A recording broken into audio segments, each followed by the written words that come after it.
మొదటి భాగంలో పాపన్న ఏం చేశాడో 2 ముక్కలలో చెప్పుకుని రెండవ భాగంలోకి వెళ్దాము.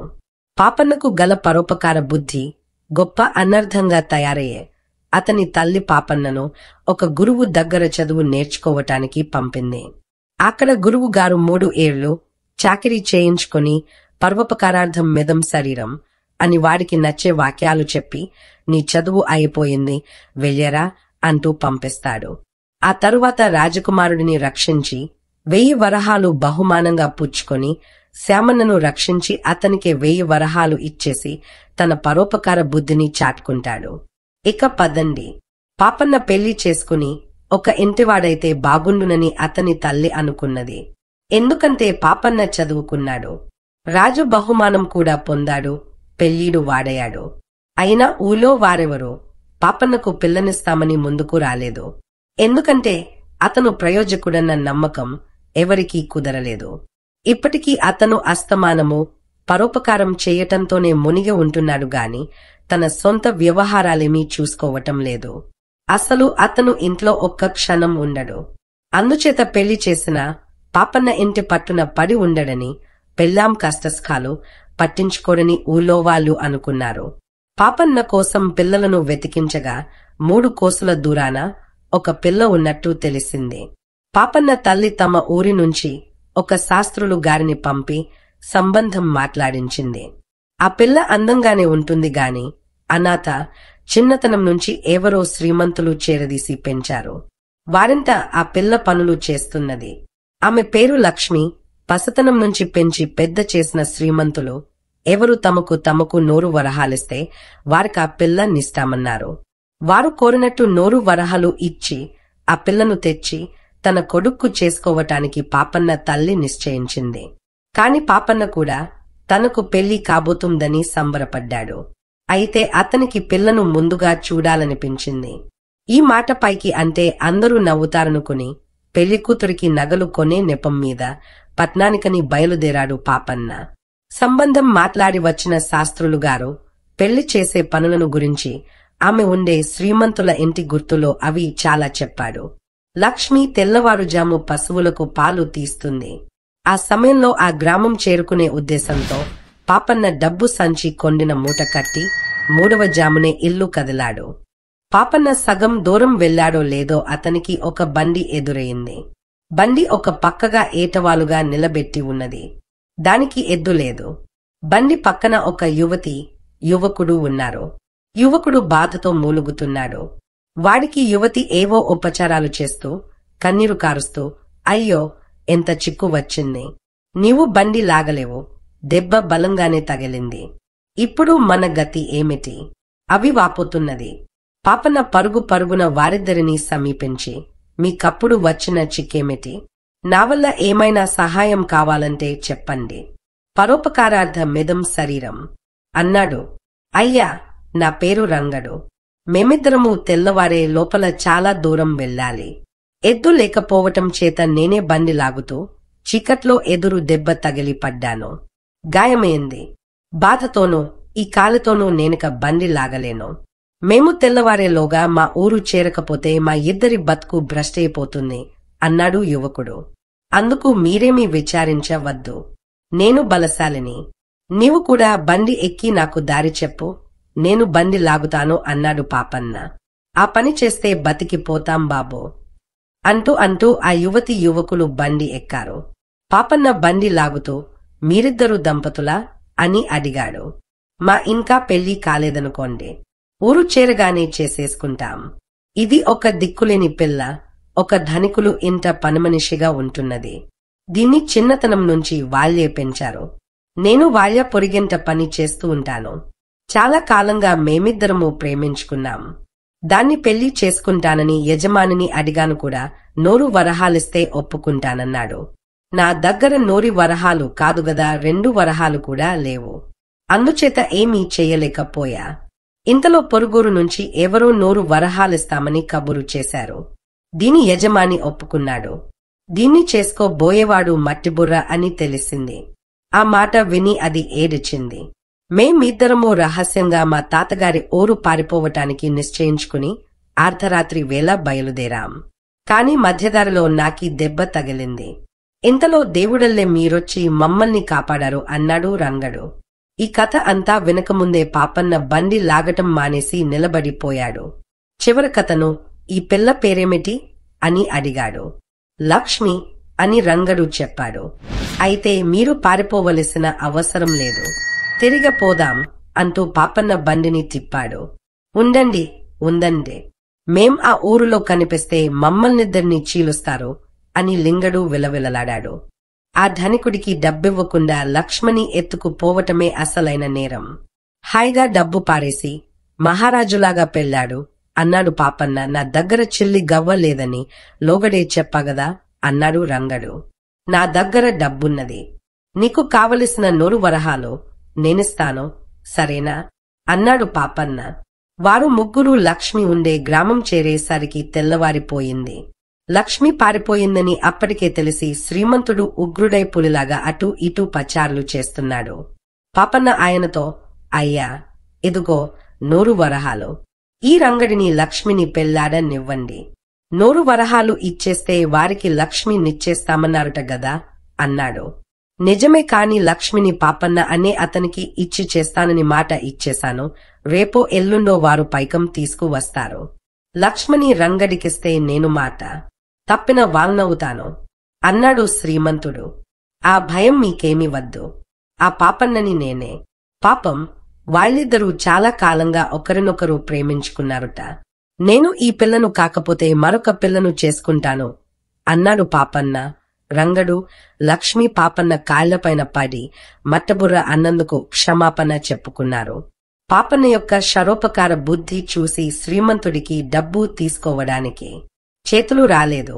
నాకు డబ్బు అవసరం లేదు లెండి, వాళ్ళిద్దరిని పెళ్లి చేసుకోనివ్వండి అన్నాడాయన. అదెమ్మాట, మీకు ఈ డబ్బు ఇవ్వలేకనే వాళ్ళిద్దరూ చాలా శ్రమపడ్డారు. డబ్బు తీసుకోండి అన్నాడు పాపన్న. శ్రీమంతుడు ఆ డబ్బు తీసుకుని లక్ష్మి చేతికి ఇచ్చేశాడు. వారిద్దరికి పెళ్లి చేయించి పాపన్న ఆ రోజే తన ఇంటికి వచ్చేశాడు. ఎంతో శ్రమపడి కుదిర్చిన సంబంధం కాస్త తప్పిపోయినందుకు పాపన్న తల్లి చాలా విచారించింది. ఆమెకు కొడుకు మీద కోపం కూడా వచ్చింది. నీకెప్పుడు ఇతరుల చింతే తప్ప నీ చింత లేకపోయే, అందుకే నీకెవరు పిల్లనివ్వరు. ఆఖరుకు డబ్బు పోసి పిల్లను కొనుక్కుందామనుకుంటే ఆ పిల్ల ఇంకెవరినో ప్రేమించిందని పరోపకారం పేరుతో డబ్బును పిల్లను కూడా పొగొట్టుకుంటవి. ఎలారా నీతో అన్నదామే. అమ్మ, పరోపకారం కన్న పెళ్లి ఎక్కువ, ఒక్కనాటికి కాదు, పరోపకారార్థం మీదం శరీరం అని మా గురువుగారు రోజు అనేవారు. పెళ్లి కాకపోయినా కొనుక్కు తెచ్చుకున్న పెళ్లాంతో ఏం సుఖపడతాను? నాకు తగిన దాన్ని నేను ఏదో విధంగా పెళ్లాడతాను, నీవు విచారపడకు అని తల్లికి చెప్పి పరోపకారి పాపన్న దేశాటనకు బయలుదేరాడు. ఒక్కొక్క గ్రామమే తిరిగే తనకు తగిన కన్య ఎక్కడ దొరికితే అక్కడే పెళ్లాడియాలని పాపన్న ఉద్దేశం. రోజల్లా ప్రయాణం చేసి పొద్దువాలే సమయానికి పాపన్న ఒక గ్రామం చేరాడు. అక్కడ అన్నాడు సంత జరిగింది. సంతలో సరుకు కొని పెద్ద మూట కట్టుకుని మోయలేక మోస్తూ ఇంటికి పోతున్న ఒక ముసలాయన పాపన్నకు తటస్థపడ్డాడు. ఆ మూట ఎలా ఇవ్వండి, మీ ఇంటి దాకా పట్టుకొచ్చి పెడతాను అని పాపన్న ముసలాయనతో అన్నాడు. అది చాలా బరువు ఉండటం చేత ముసలాయన సంతోషంగా పాపన్నను మోయనిచ్చాడు. ఇద్దరు ముసలాయన అంటికి చేరేసరికి పొద్దు వాలిపోయింది. ఇక నేను వెళ్ళి వస్తాను, సెలవిప్పించండి. పై గ్రామం ఎంత దూరంలో ఉందో ఏమిటో అన్నాడు పాపన్న. తొందర పని ఏమీ లేకపోతే ఈ పూటకు మా ఇంట ఉండి తెల్లవారిన తర్వాత వెళ్ళవచ్చులే, చాలా పొద్దుపోయింది అన్నాడు ముసలాయన. పాపన్న అందుకు సమ్మతించి ఆ రాత్రి అక్కడే భోజనం చేసి బయట అరుగుపైన పడుకుని వెంటనే నిద్రపోయాడు. ఈ ముసలాయన ఇంట ఒక విధవ కోడలు, పెళ్లిగాని మనమరాలు ఉన్నారు. మనమరాలు 16 ఏళ్లంది. పేరు మీనాక్షి. ఆ పిల్లకు పెళ్లి కాకపోవటానికి కారణం ఉన్నది. ఆమె జాతకం చూసిన జ్యోతిష్కులు ఆమె వితంతువయ్యే యోగం ఉన్నదని, ఆమెను పెళ్లి చేసుకున్నవాడు తప్పక చనిపోతాడని చెప్పారు. ఈ సంగతి చుట్టుపక్కల ఊళ్ళకు కూడా తెలిసిపోయింది. అందుచేత మీనాక్షి అందమైన పిల్లే అయినప్పటికీ ఆమెను చేసుకోవటానికి ఎవరూ సాహసించలేదు. ఆదిగాక ముసలాయనకు కూడా జాతకాలలో పూర్తి నమ్మకం ఉండటం చేత ఆ పిల్ల కోసం ఎక్కడా సంబంధాలు వెతకలేదు. పిల్ల పెళ్లి భారమంతా దైవం మీద వేసేసి ఆయన చేతులు కట్టుకు కూర్చున్నాడు. ఇలాంటి పరిస్థితిలో గోరు చుట్టుపై రోకటి పోటన్నట్టుగా రాజుగారు ఒక శాసనం చేశారు. 16 నిండి పెళ్లి కాకుండా కన్యలను ఉంచరాదు. అలాంటి కన్యలెక్కడైనా ఉంటే గ్రామాధికారులు వారిని తమకిష్టమైన ఎవరికో ఒకరికిచ్చి బలాత్కారంగా పెళ్లి చేసేయవచ్చు. సరిగా ఈ రోజునే మీనాక్షికి 16 నిండాయి. రేపు గ్రామాధికారి వచ్చేసరికి ఆమెకు పెళ్లి అయ్యి ఉండకపోతే ఆమెను దారిపోయే ఏ దానయ్యకో ఇచ్చి ముడిపెట్టేస్తారు. కాటికి కాయు చాచుకుని కూర్చున్న ఏ ముసలాడైనా ఆమెను పెళ్లాడటానికి సాహసించవచ్చు. అరుగు మీద పాపన్న నిశ్చింతగా నిద్రపోతుంటే ఇంట్లో ఉండే ముగ్గురు ఈ విష సమస్య గురించి తలకాయలు పగలగొట్టుకుని చాలాసేపు నిద్రపోలేదు. తల్లి కూతుళ్లు కంటికి మంటికి ఏకధారగా ఏడ్చారు. ముసలైన వారిని సముదాయించలేక తాను కూడా కంటతడి పెట్టుకున్నాడు. చాలా పొద్దుపోయి వాళ్ళు పడుకున్నాక మీనాక్షి మెల్లిగా లేచి బయటికి వెళ్ళింది. బావిలో పడి ఆత్మహత్య చేసుకుంటే పీర విరగడ అయిపోతుందని ఆమె అనుకున్నది. మీనాక్షి లేచి వెళ్లటం తల్లి గమనించి వెనకాలే వెళ్లి బావిలో పడబోతున్న కూతుర్ని పట్టుకుని తోడు లేకుండా ఒక్కత్తైవే బావిలో ఎందుకు పడతావు తల్లి? పడితే ఇద్దరము పడదాం అని గొల్లుమన్నది. వీళ్ళిద్దరూ ఏడుస్తూ మాట్లాడే మాటలకు పాపన్న కాస్తా లేచి కూర్చున్నాడు. బావి దగ్గర ఇద్దరాడవాళ్లను చూశాడు. వాళ్లు బావిలో పడడానికి పోటీలు పడటం విన్నాడు. గబగబా అతను వాళ్ళ దగ్గరికి వెళ్లి, బావిలోకి దిగాలంటే నేను దిగుతాను, మీ వల్ల ఏమవుతుంది? ఇంతకు బానిలో ఏమన్నా పడిపోయిందా ఏమిటి అని అడిగాడు. ఈసరికి ముసలాయన కూడా లేచి బయటికి వచ్చాడు. ఆయన పాపన్నతో తమకు వచ్చిపడిన సమస్య గురించి వివరంగా చెప్పి, నాయనా, మాకు వచ్చిపడిన కష్టం ఒకరు ఆర్చేది తీర్చేది కాదు అన్నాడు. ఇందులో కష్టం ఏముందండి? కావలిస్తే నేను మరొక పూట మీ ఇంటనే ఉంటాను. రేపు గ్రామాధికారి రాగానే పిల్లకు పెళ్లి అయిందని చెప్పండి. పిల్ల మొగుడెక్కడని అడిగితే నన్ను చూపండి. తర్వాత రాజుగారి శాసనం బెడద తప్పుతుంది. నా దారిన నేను వెళ్లిపోతాను అన్నాడు పాపన్న. పెళ్లి అయిపోయిందని అబద్ధమాడితే గ్రామాధికారి నమ్ముతాడన్నాయన. పురోహితుడి సాక్ష్యం కావాలి. నలుగురు పెళ్లి జరిగిందని అనాలి అన్నాడు ముసలాయన. పాపన్న కొంచెం ఆలోచించి, అలా అయితే పెళ్లితంతు జరిపించండి. నేనసలు గ్రామాల వెంట బయలుదేరిందే పెళ్లి కోసం. నా పని మీ పని కూడా ఒనగోడినట్టవుతుంది అన్నాడు. మీనాక్షిని పెళ్లి చేసుకోవాలనే ఉద్దేశంతో పిల్ల జాతకంలో దోషం ఉంది నాయనా. దాన్ని చేసుకున్నవాడు వెంటనే చనిపోతాడని ఓరి జ్యోతిష్కుల వారు బల్లగుద్ది చెప్పాడు అన్నాడు ముసలాయన. మీనాక్షి కూడా వద్దు వద్దు, నన్ను చేసుకుంటే ఆయన చచ్చిపోతారు అన్నది. పరోపకారం చేసే అవకాశమే దొరకాలి గాని నేను చాపటానికి భయపడేవాణ్ణి కాను. పరోపకారం కోసం ప్రాణాలర్పించినవాడు మరింత పుణ్యం సంపాదించుకుంటారని గురువుగారు 1కి 2 సార్లు చెప్పేవారు అన్నాడు పాపన్న.